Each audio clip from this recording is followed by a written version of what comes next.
ஒரு ஹாஸ்யமான கதை. ஒரு வைத்தியர் இருந்தார். அவர் மனைவியோடவா காட்டுக்கு போகலாம், எனக்கு ஒரு விஷயம் தேடி கண்டுபிடிக்க வேண்டியிருக்கு அப்படிங்கிற. இவகிட்ட அது என்னன்னே சொல்லலை. நிறைய கணவர்கள் அப்படி தானே மனைவிக்கிட்ட சொல்கிறது இல்லைல்ல. எண்ட கேளுங்க, ரொம்ப ரொம்ப ரொம்ப என்ன சொல்கிறது, மைண்ட் ப்ளோயிங்காக இருக்கும்.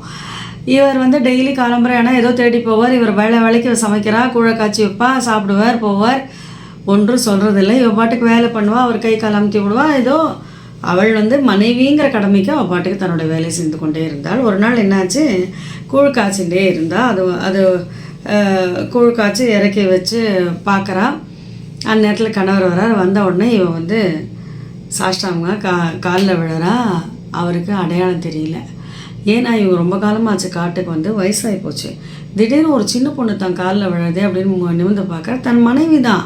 இல்லடி நீ எவ்வளோ இளமையாயிட்ட அப்படின்னா, அதுவாங்க அது நான் கூழ் காய்ச்சிட்டே இருந்தேன், கரண்டி உடஞ்சிது, நான் பக்கத்தில் போய் தேடி பார்த்தேன், ஒரு குச்சி இருந்தது, அதால் கரண்டியை போட்டு பண்ணேன், அது கருப்பாகி போச்சு, அந்த கூழை இறக்கி வச்சுட்டு உங்களுக்கு வேறு ஒரு கூழ் காய்ச்சினேன், அந்த கூழ் வேஸ்ட் ஆகக்கூடாதுன்னு நான் குடிச்சிட்டேன், நான் இப்படி இளமையாயிட்டேன். அடிப்பாவி, நான் இதை தாண்டி இவ்வளோ நாளாக தேடிட்டு இருந்தேன்னாராம் அந்த வைத்தியர். சரி சரி சொல்லு, அந்த குச்சி எங்கே சொல்லுண்ணே. அதை தானே உங்களுக்கு கூழ் காய்ச்சும் போது அடுப்பில் வச்சுட்டேன் அப்படின்னா அந்த பெண்மணி. இதே போல் ஆண்கள் கணவன்மார்கள் மனைவிக்கு தெரியாமல் நிறைய ரகசியங்கள் வைத்து இருப்பார்கள். பெஸ்ட்டு உங்கள் மனைவி கிட்ட என்ன ரகசியம் இருந்தாலும் ஷேர் பண்ணுங்க. அதே போல் மனைவி, அதாவது எல்லா வீட்லேயும் நடக்கிறது தான், கணவனுக்கு தெரியாமல் பிறந்த வீட்டுக்கு ஹெல்ப் பண்ணுறதோ ஏதாவது செலவுகள் செய்கிறதோ இருக்கட்டும். ஆனாலும் தயவு செய்து keep your husband informed of what you are doing.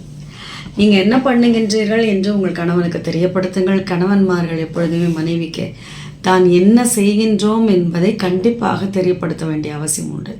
என்ன பெருசாக அவட்ட என்ன பெருசாக சொல்கிறேன், அதெல்லாம் சொல்லுங்கள், சிலர்லாம் சொல்கிறாங்க பார்த்தீங்களா, கேஷுவலாக சொல்லுங்கள். அது ரொம்ப தப்பு.